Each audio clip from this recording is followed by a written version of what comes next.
IAS की online class में आपका एक बार पुनः स्वागत है। तो कल हमने डिस्कस किया था कि इनवर्टिब्रेट का क्लासिफिकेशन मोटे तौर पर, डिटेल करना बाकी है। आज हम लोग करेंगे वर्टिब्रेट का क्लासिफिकेशन। एनिमल वर्ल्ड में वर्टिब्रेट का वर्गीकरण। सबसे पहले वर्टिब्रेट के बारे में कुछ पॉइंट याद रखेंगे। पहला, इसमें रीढ़ की हड्डी होती है। रीढ़ की हड्डी होती है जिसमें नोटोकॉर्ड मौजूद होता है। और दूसरा पॉइंट क्या होगा, याद रखेंगे। वर्टिब्रेट के लिए सबसे पहला हो गया रीढ़ की हड्डी, इसमें नोटोकॉर्ड मौजूद होती है। और दूसरा होता है फेरेंजियल गिल स्लिट्स, यानी गलफड़। अब बोलेंगे कि इंसान में गलफड़ कहाँ है, ये याद रखेंगे। एम्ब्रियोनिक स्टेज में, चाहे मछली हो, चाहे मनुष्य हो, चाहे कोई भी स्तनधारी हो, एम्ब्रियोनिक स्टेज में सब में फेरेंजियल गिल स्लिट्स अनिवार्य रूप से मौजूद होते हैं। और तीसरा क्या होगा, अस्थि या उपास्थि, यानी बोन अथवा कार्टिलेज से बने कंकाल मौजूद होते हैं। ये तीन फीचर अनिवार्य रूप से याद रखेंगे वर्टिब्रेट का। तो ये तीन फीचर जहाँ भी होगा ये वर्टिब्रेट होंगे ही होंगे। और साथ में अब चलेंगे हम इसमें मुख्य इसका जो वर्गीकरण है, बहुत सिंपल है, कोई खास रखने की ज़रूरत नहीं है आपको। तो पहला क्या होगा इसका, पाइसेज, यानी मत्स्य। मत्स्य ग्रुप में सभी मछलियाँ जहाँ तक आपको पता है आ जाएंगी, चाहे वो फ्रेश वाटर हो, चाहे वो समुद्री पानी की मछली हो। तो मत्स्य में कुछ पॉइंट सिर्फ नोट कर लेंगे। इनका 2 कोष्ठ का, 2 चैम्बर का हृदय होगा एक। दूसरा एयर सैक मौजूद होंगे, जिसे स्विम ब्लैडर भी कहते हैं, जिससे कि मछली जो है पानी की मात्रा को अपने बॉडी में मेंटेन करते हुए सरफेस पर भी तैर सकती है और बॉटम में भी तैर सकती है। उसके बाद सभी मछली के बाहरी स्किन पर, बाहरी त्वचा पर स्केल्स मौजूद होते हैं। सभी मत्स्य वर्ग के सभी जीवों में बाहरी त्वचा पर छोटे या बड़े स्केल्स मौजूद होते हैं। आपने मछली को देखा होगा, मछली के स्केल्स को भी देखा होगा। ये 3 फीचर मुख्य हो गया। उसके बाद सांस लेंगे कहाँ से, अब चूंकि ये पानी में रहते हैं इसलिए सांस लेने के लिए क्या होगा, गलफड़ होगा, यानी गिल्स बोलते हैं इसको। ये 4 फीचर मछलियों के इंपॉर्टेंट हो गए, लेकिन 2 भाग में इसको बांटते हैं। पहला हो गया उपास्थि मछली, यानी कार्टिलेजिनस फिश। दूसरा हो जाएगा अस्थि मछली, यानी हो गया आपका बोनी फिश। अब याद रखेंगे, हालांकि बोन ज़्यादा मजबूत होता है, कार्टिलेज मुलायम और बोन के मुकाबले कमज़ोर होता है, किंतु बड़ी और ताकतवर मछलियाँ, मैं रिपीट कर रहा हूँ, बड़ी और ताकतवर मछलियाँ उपास्थि वाली होती हैं, अस्थि वाली नहीं। तो उपास्थि मछली का एग्जाम्पल सिर्फ नोट कर लें, शार्क, डॉग फिश और स्कॉलियोडॉन। ये 3 एग्जाम्पल हैं आपके, शार्क, डॉग फिश और स्कॉलियोडॉन, उपास्थि मछली के। और अस्थि मछली के हो गए रेहू हो गया, कतला हो गया, मांगुर हो गया। जो भी आप खाने में यूज़ करते हैं, देखते हैं, वो मछलियाँ अस्थि मछलियाँ हैं। अस्थि मछलियों का कंकाल अस्थि का बना होता है, उपास्थि मछलियों का कंकाल उपास्थि का बना होता है। किंतु याद रखेंगे, शार्क, डॉग फिश और स्कॉलियोडॉन, शार्क, डॉग फिश और स्कॉलियोडॉन ये उपास्थि मछलियाँ हैं। कुछ लोग बोलते हैं व्हेल को सबसे बड़ी मछली, एकदम ध्यान देंगे, व्हेल मछली नहीं है, व्हेल एक स्तनधारी है।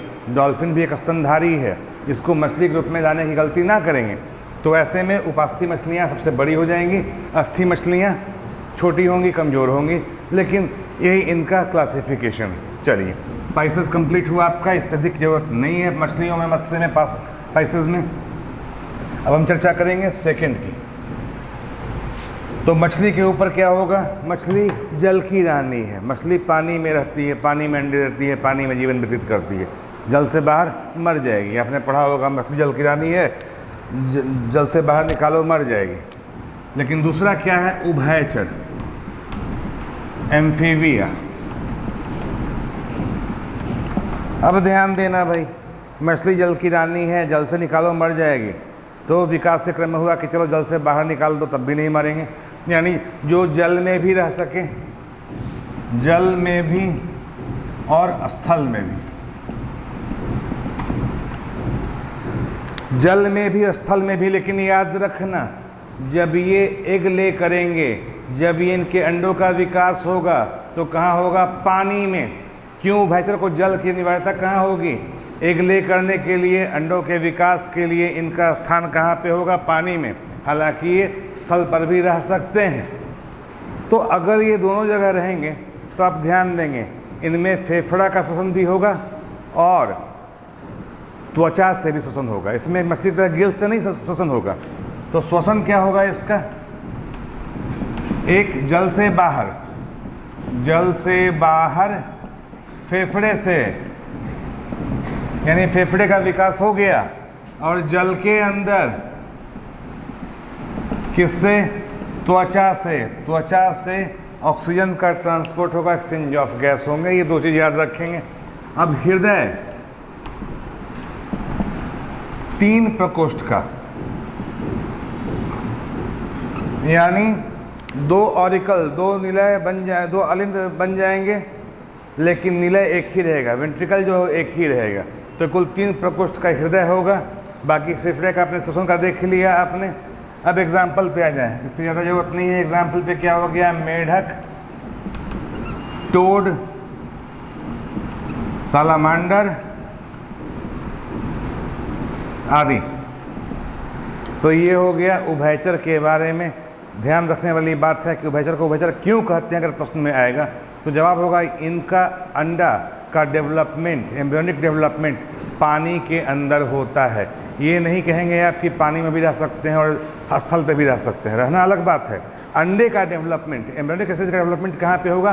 पानी के अंदर होगा, भले ये रहने के लिए स्थल पर भी आ सकते हैं। चलिए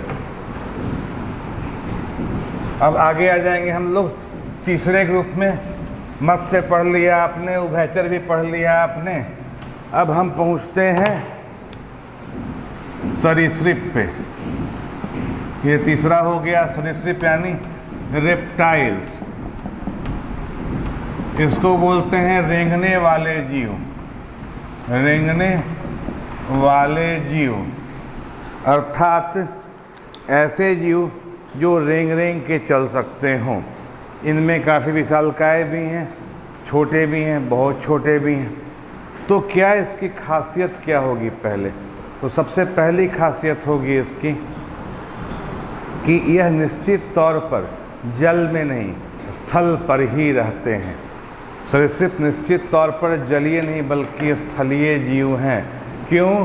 क्योंकि इनका एग लेइंग और एग का विकास स्थल के ज़मीन पर होगा, सूखी ज़मीन पर होगा। पानी के अंदर इनके अंडे विकास नहीं कर सकते हैं, ये ध्यान रखेंगे। क्योंकि इसमें एक एग्जांपल मैं लूँगा, मगरमच्छ और घड़ियाल। बोलोगे घड़ियाल मगरमच्छ सरीसृप में है लेकिन पानी में रहते हैं। तो भाई पानी में रहते हैं लेकिन अंडे देने के लिए ज़मीन पर आते हैं, इसलिए इनको जलीय जीव नहीं बोलेंगे बल्कि इनको स्थलीय जीव के रूप में रखेंगे हम। ठीक है। अब गौर करने वाली बात होगी इसमें 3 प्रकोष्ठ का हृदय। इनका भी हार्ट जो है मैं दिखा दूं, ये हो गया ऑरिकल, ये हो गया वेंट्रिकल। लेकिन ऑरिकल पूरा विभाजित होता है और वेंट्रिकल थोड़ा सा विभाजित होता है, लेकिन आधा विभाजन के बाद भी ये मिल रहा है, मिक्सअप कर रहा है, इसलिए इसको 3 चैम्बर्ड हार्ट वाला ही बोलते हैं। लेकिन प्रश्न में ये नहीं पूछता कि इसके कितने हार्ट होते हैं। अधिकांश बीपीएससी या पीसीएस में प्रश्न क्या पूछता है कि अपवाद क्या है, ऐसा कौन सा सरीसृप है जिसके हृदय में 4 प्रकोष्ठ होते हैं। तो आपका एग्जाम्पल क्या होगा अपवाद में? क्रोकोडाइल यानी मगर, मगरमच्छ, और एलिगेटर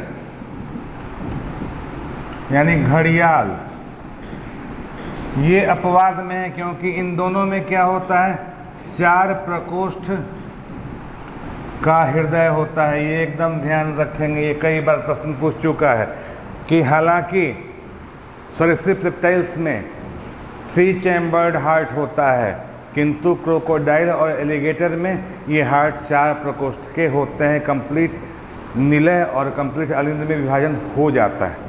ठीक है, अब श्वसन क्या होगा, सिर्फ फेफड़े से, श्वसन सिर्फ फेफड़े से ही होगा भाई, ध्यान रखेंगे इसमें। तो बोलोगे कि क्रोकोडाइल एलिगेटर तो पानी में रहता है, ये तो पानी में सांस लेता होगा, नहीं। आप कभी गौर से देखें, क्रोकोडाइल हो या एलिगेटर हो, ये अपने लंबे नाक को, जो नाक के ऊपर निकला होता है, उसके नाक वाले क्षेत्र को पानी की सतह से ऊपर रखते हैं हमेशा। तो क्रोकोडाइल और एलिगेटर पानी में जाएंगे शिकार करने के लिए, भले सांस नहीं ले पाएंगे, सांस लेंगे जब भी नाक से ही लेंगे, और इसी कारण ये तैरते भी हैं तो अपने स्नाउट यानी नाक को पानी के ऊपर रखते हैं और एयर ब्रीदिंग करते हैं। ये ध्यान देने वाली बात है। प्लस इनके पूरे बॉडी पे स्केल नहीं होंगे, पैर पे स्केल्स होंगे। ठीक है, उदाहरण के रूप में आ जाइए, दो आपके सामने है, मगरमच्छ, घड़ियाल, फिर आप लिख लें छिपकली, गिरगिट, और एक ज़माने के सबसे विशालकाय जीव जो अब इस दुनिया में नहीं पाए जाते हैं। नाम सुना होगा आपने, जुरासिक पीरियड में और ट्रायसिक पीरियड में इम्पोर्टेंट थे डायनासोर। ये सब उदाहरण हो गए आपके सरीसृप के। तो ये क्लियर हो गया। अब गौर करेंगे, सरीसृप से विकास हुआ 2 तरह के जीवों का, लेकिन उसके पहले हमें एक बात की चर्चा करना अनिवार्य समझते हैं। मत्स्य हुआ, चाहे एम्फीबिया हुआ यानी उभयचर, चाहे आपका सरीसृप या रेप्टाइल हुआ, ये तीनों ठंडे खून वाले हैं, अर्थात इनको अनियत तापी रक्त वाले भी कहते हैं, क्योंकि मौसम गर्म होगा तो इनका खून भी गर्म हो जाएगा, मौसम ठंडा होगा तो इनका खून भी ठंडा हो जाएगा। और आपको पता है कि बायोलॉजिकल रिएक्शन के लिए खास तापमान चाहिए। बहुत ज़्यादा हीट पे भी इनएक्टिव हो जाते हैं, बहुत ठंडे पे भी ये इनएक्टिव हो जाते हैं। तो ठंडे पे जब ये इनएक्टिव हो जाएंगे उसको बोलते हैं शीत निष्क्रियता या हाइबरनेशन, और गर्म पर इनएक्टिव हो जाएंगे उसको बोलते हैं उष्ण निष्क्रियता या एस्टिवेशन। हाइबरनेशन ठंडे में, एस्टिवेशन गर्म में। अगर नहीं यकीन हो तो ठंडे के मौसम में देखोगे आपके घर में छिपकली चुपचाप पड़ी रहेगी और बल्ब के पास अपना जगह तलाश करके हल्का गर्मी पाने का प्रयास करेगी। मेढक आपको ठंडे में दिखते नहीं है क्योंकि ज़मीन खोदे काफ़ी गहरे चले जाते हैं और बरसात में ज़मीन से बाहर निकल के टर्टर करने लगते हैं। अर्थात बहुत ज़्यादा गर्मी में भी ज़मीन के अंदर रहते हैं, बहुत ठंड में भी ज़मीन के अंदर रहते हैं, जिसको हाइबरनेशन और एस्टिवेशन कहते हैं। क्लियर? तो ये हो गया आपका रेप्टाइल्स में। लेकिन जिससे विकास हुआ 2 ग्रुप का, 2 क्लास का विकास हुआ इससे।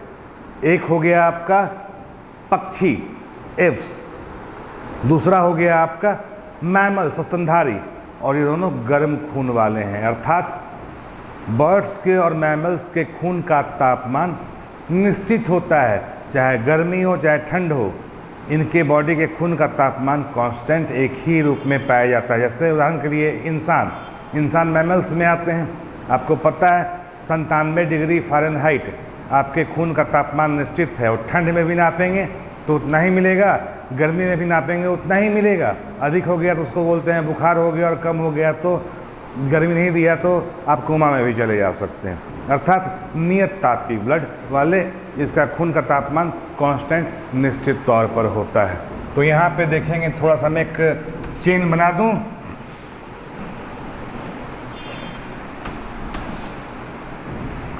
गौर करेंगे, सरीसृप से विकास हुआ पहला पक्षी यानी एव्स, और दूसरा स्तनधारी यानी मैमल्स।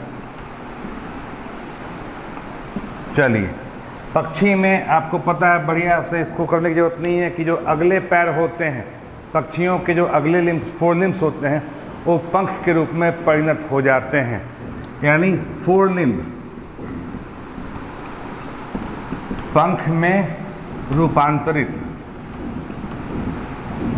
ठीक, और पूरे शरीर में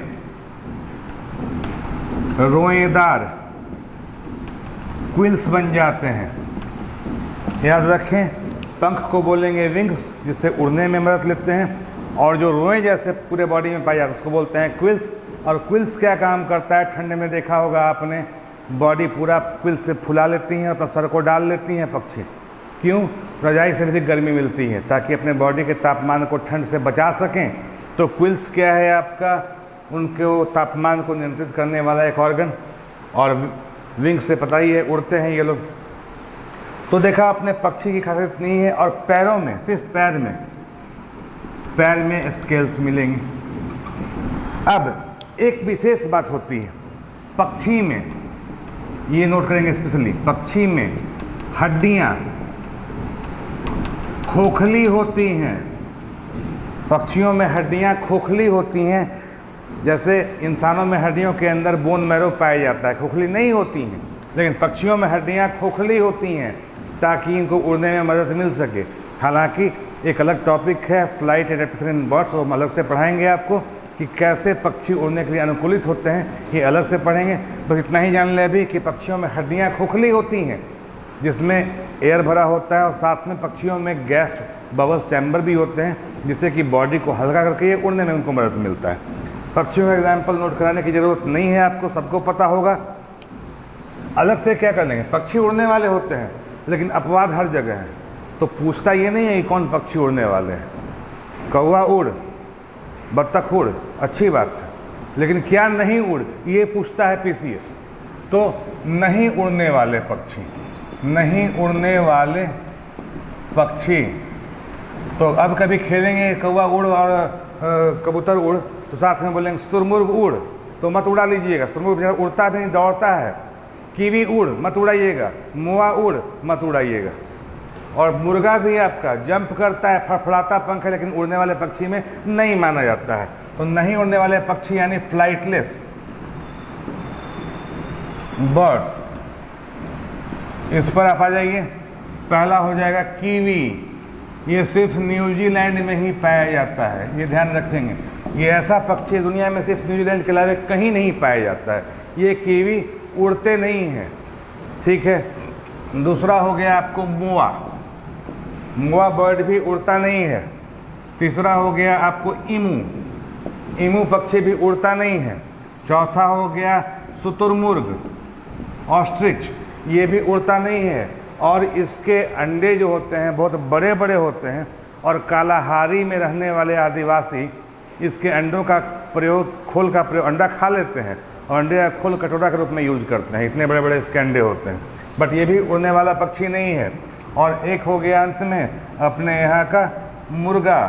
मुर्गा दौड़ सकता है, पंख फड़फड़ा के थोड़ा सा जंप मार लेता है, उड़ता नहीं है मुर्गा। तो इतने बर्ड्स को आप देखेंगे, फ्लाइटलेस बर्ड्स। अब रही बात स्तनधारी पे, इस पे चले आते हैं। अब तक वर्टिब्रेट में आपने जो भी देखा, वो चाहे मछली हो, चाहे आपका सरीसृप हो, चाहे आपका उभयचर हो, चाहे आपका बर्ड हो, ये सभी भविष्य में बच्चे कैसे पैदा करते हैं तो मैं बतला दूं कि मछली यानी मत्स्य, उभयचर, सरीसृप और पक्षी, ये सभी क्या करते हैं, अंडे देते हैं, अंडे देने वाले। लेकिन स्तनधारी में ये पॉइंट बदल जाता है। इसमें आ जाइए, 3 भाग में बांटिए। एक को बोलते हैं प्रोटोथेरिया, ये हैं अंडे देने वाले। एक है मेटाथेरिया, ये बच्चा तो पैदा करते हैं लेकिन प्रीमैच्योर्ड बेबी पैदा कर देते हैं। और इसी कारण इनके बच्चे को तुरंत माँ बाहर नहीं निकालती, बल्कि बच्चा पैदा होने के बाद अपने शरीर के एक पाउच में, एक जेब टाइप की रचना में डाल लेती हैं। बच्चे अपनी माँ के पाउच में आराम से बैठे रहते हैं और घूमते रहते हैं। एग्जाम्पल आपको पता होगा कंगारू। और शेष हो गए यूथेरिया। और यूथेरिया के जो सभी हैं ये बच्चे पैदा करते हैं,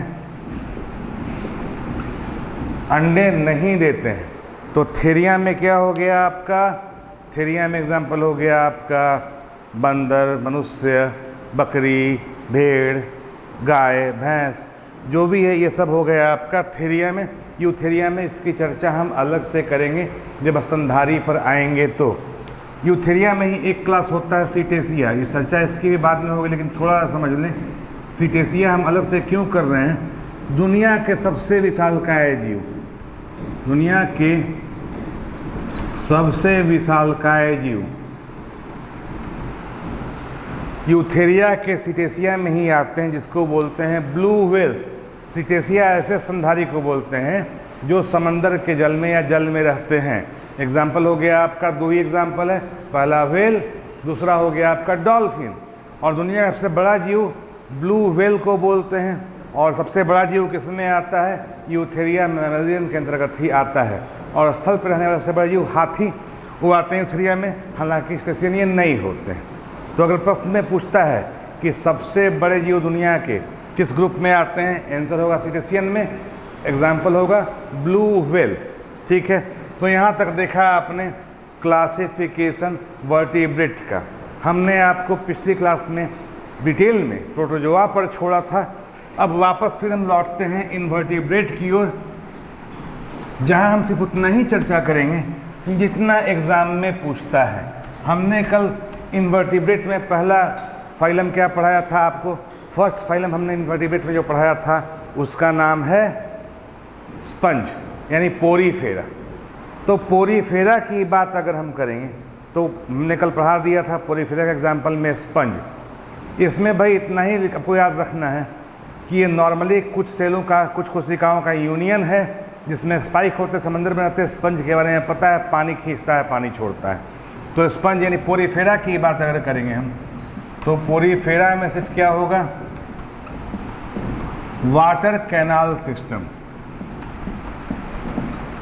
यानी अगर हम एक एग्जाम्पल लेते हैं पोरीफेरा का, स्पंज का अगर हम फोटो बना देते हैं, मान लो ये हुआ स्पंज का फोटो, मान लो बना दिया, जिसमें क्या होता है, एक वाटर कैनाल होता है बॉडी के अंदर, और यहाँ से पानी प्रवेश करता है, इधर से पानी प्रवेश करता है, और इसको बोलते हैं ऑस्टिया।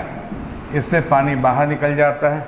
सिंपल इसका इतना ही एग्जाम करना, याद रखना है आपको कि वाटर कैनाल सिस्टम इसमें होते हैं, जिससे ये सारा काम अपना करता है। एग्जाम्पल में हो गया आपका स्पंज हो गया। दूसरा इसके आगे हमने चर्चा किया था आपका सिलिंट्रेटा का, उसमें इम्पोर्टेंट थोड़ा देखेंगे। सिलिंट्रेटा में क्या होगा आपका कि बॉडी यूनियन थोड़ा गहरा हुआ। ये देखें आप, सिलिंट्रेटा का एग्जाम्पल मैं बता रहा हूँ, और इस तरह के इसमें स्पर्शिकाएँ निकली हुई होती हैं। ये हो गया आपका हाइड्रा। अब ये क्या करता है, ओपरकुलम बोलते हैं इसको, ओपरकुलम। ये इसका मुंह भी है और पचे हुए खाना को बाहर निकालने का छेद भी कॉमन है। स्पर्शिकाओं से ये अपना शिकार पकड़ते हैं, मुंह में डालते हैं, पचाते हैं, फिर बाहर निकाल देते हैं। इसमें पूछता क्या है, इन स्पर्शिकाओं में क्या होते हैं, निमेटोसाइट्स होते हैं। याद रखना आपको, सिर्फ निमेटोसाइट्स होते हैं स्पर्शिकाओं में, जिनमें एक कांटा होता है और जहर भरी थैली होती है। इससे ये अपने शिकार को कांटे से स्टिंग कर लेते हैं, जहर से उसको ख़त्म कर देते हैं या बेहोश कर देते हैं, और पकड़ के अपना खा लेते हैं, पचा लेते हैं। ये बड़ा सिंपल लग रहा है। तो हाइड्रा आपने देखा, कोई दिक्कत नहीं है। पोरीफेरा में आपका, ये पोरीफेरा की बात मैं कर रहा हूँ, सॉरी सिलिंट्रेटा की बात मैं कर रहा हूँ। इसका पोरीफेरा तो स्पंज हो गया। सिलिंट्रेटा में आपने देखा कि एग्जाम्पल है हाइड्रा, समझ गए। लेकिन एक बहुत इंपॉर्टेंट एग्जाम्पल पे हम आएंगे, उसका नाम है जेलीफिश। अब जेलीफिश की बात करेंगे तो उसमें क्या होता है, दो स्ट्रक्चर पाए जाते हैं। एक इस टाइप का स्ट्रक्चर जेलीफिश का होगा जिसको बोलते हैं पॉलिप, और एक होता है मेडुसा। जेलीफिश में एक स्ट्रक्चर हो गया मेडुसा, जो छतरी के आकार का होता है। ये इसका स्पर्शिकाएँ इससे फैली हुई होती हैं। ये हो गया आपका जेलीफिश। और इसमें जो निमेटोब्लास्ट होते हैं, इसमें जो निमेटोसिस्ट होते हैं, वो इतने बड़े और इतने जहरीले होते हैं कि अगर तैरता हुआ जेलीफिश के पास तैरता हुआ आदमी भी पहुंच जाए तो वो भी ख़त्म हो सकता है, इसलिए इसको पुर्तगीज़ मैन ऑफ वार भी बोलते हैं। आपको इतना ही याद रखना है, हाइड्रा और जेलीफिश एग्जाम्पल किसके हो गए आपके? सिलेंट्रेटा के एग्जाम्पल हो गए। एक पॉलिप स्टेज में हुआ, एक मेडुसा स्टेज में हुआ। तो दो तरह का ये डाइमॉर्फिज्म यानी दो तरह का आकार वाले ये जीव इसमें पाए जाते हैं। यहाँ तक आपको देख लेना है, इससे अधिक इम्पॉर्टेंट नहीं है। अब हम आते हैं हेलमिंथ की ओर। तो हेलमिंथ में हमने कहा था एक हो गया प्लेटी हेलमिंथ और दूसरा हो गया एस्की हेलमिंथ। ये हमने कल भी कहा था, पिछली क्लास में भी कहा था आपको कि ये हेलमिंथ जो होते हैं ये पूर्णतः परजीवी होते हैं। परजीवी यानी खाना खा के पचाना इनके बस में नहीं होता। ये आराम से मनुष्य की या किसी जानवर की आंतों में निवास करते हैं। आंतों में खाना पचाया इनको मिल जाता है, अपने स्किन से ये पचाया खाना सोख लेते हैं। नहीं तो खाना खाने से मतलब है ना पचाने से मतलब है, ये पचा हुआ खाना सीधा एब्जॉर्ब कर लेते हैं। ये हुआ हेलमिंथ का लक्षण। वैसे आपको समाज में भी कुछ लोग मिल जाएंगे जो परजीवी होते हैं, लेकिन उसकी चर्चा मैं नहीं कर रहा हूँ। मैं चर्चा कर रहा हूँ जो आपके आंतों में रहते हैं, उसे परजीवी की बात मैं कर रहा हूँ। तो प्लेटी हेलमिंथ एग्जाम्पल में क्या होगा? लीवर फ्लूक और फीता कृमि। ये चपटे, प्लेटी मतलब प्लेट चपटा होता है, समझने के लिए बड़ा इजी होगा। प्लेटी यानी प्लेट जैसा, चपटा आकार का, लंबा होगा लेकिन चपटे आकार का होगा। तो फीता भी चपटा होता है और लीवर फ्लूक भी चपटे आकार का होता है। प्रश्न ये नहीं पूछता, एग्जाम्पल तो पूछेगा। कभी कभी एक प्रश्न और पूछता है, फीता कृमि दो प्रकार के होते हैं। एक को बोलते हैं टीनिया सोलियम और एक को बोलते हैं टीनिया सैजिनाटा। ये फैलता है सुअर के मांस खाने से, सुअर के मांस से, और ये फैलता है गाय के मांस से। यानी जो सुअर का मांस खाते हैं उनके बॉडी में टीनिया सोलियम नामक फीता कृमि आ सकता है, और जो गाय का मांस खाते हैं उनके बॉडी में टीनिया सैजिनाटा नाम का फीता कृमि आ सकता है। प्रश्न यही पूछता है टीनिया सोलियम किससे फैलता है? आंसर होगा सुअर। टीनिया सैजिनाटा किससे फैलता है? आंसर होगा गाय। क्लियर। और एस्की हेलमिंथ तो भाई इससे दुनिया परेशान है, कभी न कभी बचपन में आप भी परेशान रहे होंगे। तो एक हो गया आपका राउंड वॉर्म यानी गोल कृमि। एग्जाम्पल हो गया एस्केरिस, एस्केरिस भी इसको बोलते हैं। दूसरा हो गया पिन वॉर्म, फिर हो गया हुक वॉर्म। तो hookworm, roundworm, pinworm, ये एग्जाम्पल हो गए आपके एस्की हेलमिंथ में। लेकिन एक बड़ा प्रश्न पूछा हुआ है पीसीएस में, उत्तर प्रदेश पीसीएस में, इसलिए मैं एक चीज़ चर्चा करूंगा। इन दोनों में एक खास अंतर होता है। प्लेटी हेलमिंथ क्या होते हैं? बाइसेक्सुअल होते हैं, यानी कि प्लेटी हेलमिंथ में मेल और फीमेल दोनों पार्ट एक ही जीव के अंतर्गत होता है। लेकिन एस्की हेलमिंथ में मेल अलग होता है और फीमेल अलग होता है, यही मुख्य अंतर है। यानी एस्की हेलमिंथ वाले जीव यूनिसेक्सुअल होंगे और प्लेटी हेलमिंथ वाले जीव बाइसेक्सुअल होंगे, यानी कि इनमें दोनों सेक्स एक ही बॉडी में पाया जाएगा। और एस्की हेलमिंथ में दोनों सेक्स अलग अलग है, मेल अलग होगा और फीमेल अलग होगी। बस इतना ही आपको पढ़ना है। Helminth clear. अब हम लोग हेलमिंथ से आगे बढ़ते हैं, तो हम लोग आते हैं अब एनेलिडा की ओर हम लोग आते हैं।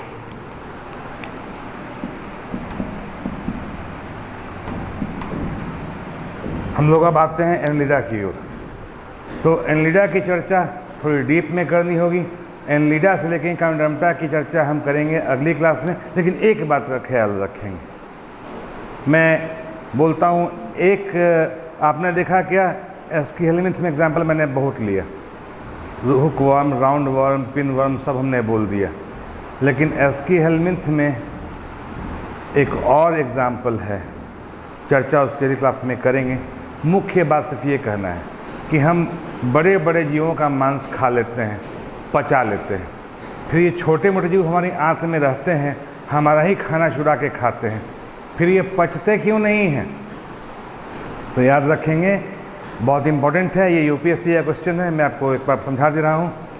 इन सभी एस्की हेलमिंथ हो या प्लेटी हेलमिंथ हो, हेलमिंथ के शरीर से एंटी एंजाइम केमिकल निकलता है। मैं रिपीट कर रहा हूँ, हेलमिंथ के शरीर से एंटी एंजाइम केमिकल निकलता है जो मनुष्य की आंत के एंजाइम को न्यूट्रलाइज कर देता है, और इसी कारण ये खुद नहीं पच पाते हैं और आंतों के अंदर बिना मरे हुए जिंदा रहते हैं, और जब तक जिंदा रहते हैं आपका पचा हुआ खाना चुराते भी हैं, आपको हानि भी पहुंचाते हैं। ये मरते कैसे हैं? तो एंटी हेलमिंथ दवाओं के कारण, जो कि दवा के दुकानों पर मिलता है, एंटी हेलमिंथ दवाओं से इनको मारा जाता है। आपकी आंत इनको नहीं पचा सकती हैं। अब एंटी हेलमिंथ दवा करता क्या है? सिर्फ एक काम करता है, इनके एंटी एंजाइम को रोक देता है। एंटी एंजाइम रुक गया है इनका, तो ये खुद ब खुद आपकी आंत में और पेट में पच करके ख़त्म हो जाएंगे। तो उम्मीद है कि आपने यहाँ तक समझ लिया होगा। अगली क्लास में आपको एनलिडा से लेकर के काउंडामेटा तक पूरा कर दूंगा, जो इंपॉर्टेंट फीचर्स है वो ख़त्म कर दूंगा। फिर आएंगे हम लोग वर्टिब्रेट की ओर और फिर कंटिन्यू करेंगे आगे। तब तक के लिए स्वस्थ रहें, खुश रहें। धन्यवाद।